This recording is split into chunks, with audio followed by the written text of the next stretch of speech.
గణేష్ గారు మీ గురించి నాకు కొన్ని విషయాలు తెలిసే. బేసిక్గా ఇప్పుడంటే ఏదో అందరం మేము మై హోమ్ పూజలో గణేష్ గారు 29 lakhs పెట్టుకున్నారు అంటున్నాం, కానీ మీరు ప్రతి సంవత్సరం కూడా లడ్డు వేలంపాట మీరు ఎక్కడ ఉంటే ఏ ప్లేస్ లో ఉంటే ఆ ప్లేస్ లో కొంటారని విన్నాం. లాస్ట్ ఇయర్ ఎక్కడ కొన్నారు? లాస్ట్ ఇయర్ వచ్చేసి బోడుప్పల్ మేడిపల్లి డిమార్ట్ బిల్డింగ్ అండి. ఈసారి మాత్రం మై హోమ్ పూజలో మాకు దక్కటం. నేను డిగ్రీలో ఉన్నప్పటి నుంచి కూడాను లడ్డు ఆక్షన్లో ఏదైనా దేవుడి దయ మేడం. ఇక్కడ మన క్రెడిబిలిటీ ఏం లేదు, దేవుడి దీవెన మనకు ఉంది ఎవ్రీ ఇయర్ అనుకుంటూ మేము ఇది దక్కించుకుంటూ వస్తున్నాం. నేను చాలా సందర్భాల్లో చూశాను గణేష్ గారు, లడ్డు వేలంపాట అయిపోయిన తర్వాత ఆ లడ్డు మనదే సొంతం, మన సొంతం తర్వాత కుటుంబంలో ఫస్ట్ పెద్ద వ్యక్తి పైన తల మీద పెట్టుకుని కాసేపు ఎంజాయ్ చేస్తుంటారు. దాన్ని కూడా మీరు అన్నట్టు ఆ దేవుడి మీద ఉన్నటువంటి భక్తి కావచ్చు, దేవుడి ఆశీర్వచనం కావచ్చు, ఆ నుంచి మనకు వస్తుంది అంటుంటారు. బిలీవ్ చేస్తారా మీరు? నేను మొన్న మేము ఆక్షన్లో తీసుకున్నాక మా చిన్న బాబు వెరీ మచ్ యాక్టివ్ మేడం. చిన్న బాబు 2 handsతో రాస్తాడు.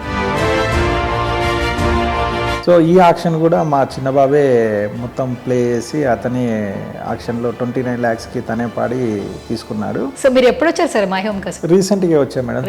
3 months అలా అవుతుంది. భుజాకి రీసెంట్గా షిఫ్ట్ అయ్యి, అంతకుముందు బోడుపల్లిలో ఉండుంటే మా అమ్మ నాన్న ఇల్లందు స్టేషన్ బస్తీలో నాన్నగారు సింగరేణి ఎంప్లాయ్ చేసి రిటైర్డ్ అయ్యారు. సో అమ్మా నాన్న ఇంకా అక్కడి నుంచి రారు. రియల్ ఎస్టేట్ రంగం రాణించడమే కాకుండా మీ సంస్థ నుంచి ఎంతో మందికి సహాయాన్ని అందిస్తున్నారు. కోవిడ్ టైంలో ఆల్మోస్ట్ ఒక 40 days కూడా మీరు సీతక్క గారితో కలిసి ట్రావెల్ అయ్యి జర్నీ చేసి మీకు తోచిన సహాయాన్ని చాలా మందికి అందించడం జరిగింది. సీతక్క గారికి అప్రోచ్ అవ్వటం జరిగింది మేడం. అక్క మీరు చేస్తున్న సేవా కార్యక్రమాలు మాకు నచ్చాయి. ఎవ్రీడే అక్కతో పాటే మా ప్రయాణం చేస్తూ, అక్కతో పాటే ఎవ్రీడే ప్రతి విలేజ్కి చిన్న అట్లా అంటే మేడం చిన్న చిన్న విలేజెస్, ట్రాన్స్పోర్ట్ ఫెసిలిటీస్ కూడా లేని విలేజెస్ 3 km 4 km 5 km డిస్టెన్స్లో ఉన్నాయి కూడా. అది గోల్డే కదా మేడం? గోల్డే మేడం. తరతరాల నుంచి వస్తుంది. అవునా? ఎప్పటి నుంచి ఏంటి అసలు? తాతయ్య గారి నుంచి. బేసిక్గా ఏంటంటే ఈ క్వశ్చన్ ఉంటుంది సార్, ఈ అమౌంట్ ఎక్కడ వాడతారు ప్రతి ఒక్కరు, కానీ అది ఒక మంచి పని. వాళ్ళ కమిటీ సభ్యులకు వాడుకుంటారేమో, లేదంటే వాళ్ళ ఫ్లాట్ కి సంబంధించిన మెయింటెనెన్స్ కి వాడతారేమో అని కూడా అందరికి ఒక డౌట్ ఉంటుంది. వాళ్ళు ముందే అనౌన్స్ చేశారు మేడం, దీంట్లో కొంత పార్ట్ ఆఫ్ మనం వరద బాధ్యతలకి ఖమ్మం జిల్లాకు చెందిన వాళ్ళకి అందిస్తాము అనేది. మేము ముందుకు వచ్చాము, దేవుడి దయతో అది దేవుడు మా ద్వారా అది చేపించాడు. ఇప్పుడు వినాయకుడైనా ఇంకేమైనా దేవుడిని ఎక్కువగా నమ్ముతుంటారా? వినాయకుడిని నమ్ముతాం మేడం. తర్వాత ఏడుకొండల వెంకటేశ్వర స్వామిని కూడాను నమ్ముకుంటాము. ఏడుకొండలు కూడా నడిచి వెళ్తాము. మంచిగా నడిచి వెళ్ళి నీ మొక్కుంటే ఇంకా ఆ మొక్క 100% సక్సెస్ అవుతుంది అనేది స్ట్రాంగ్గా బిలీవ్ చేస్తాం. మీ మిస్సెస్ గురించి ఏం చెప్పలేదు?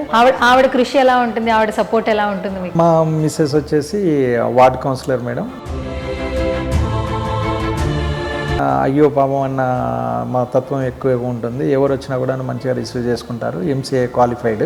స్పిరిచువల్ మైండ్ సెట్ ఉంటే అంటే సార్, లోపల మనం మంచిగా మనసుకి నలుగురికి ఎలాగో మంచి చేయాలనే ఉద్దేశం ఉంటే వాళ్ళకి నిజంగా ఎటువంటి బ్యాడ్ నెగిటివ్ వైబ్స్ అనేవి దగ్గరకు రావట. మనకు అది ఆ దేవుడే కల్పిస్తాడు. ఫస్ట్ మనలో కల్పిస్తాడు. మన దగ్గర నుంచి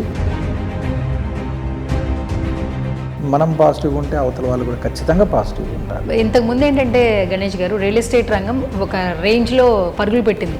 రియల్ ఎస్టేట్ రంగాన్ని నమ్ముకున్న ప్రతి ఒక్కరు సెటిల్ అయిపోయారు.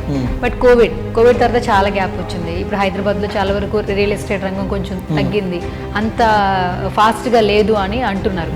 మీ వరకు బిజినెస్, మీ కంపెనీ వరకు బాగానే ఉందా? ట్రేడింగ్ అనేది కొంచెం హోల్డ్ అయిందే తప్ప ప్రైజెస్ మాత్రం ఏం డ్రాప్ కాలేదు.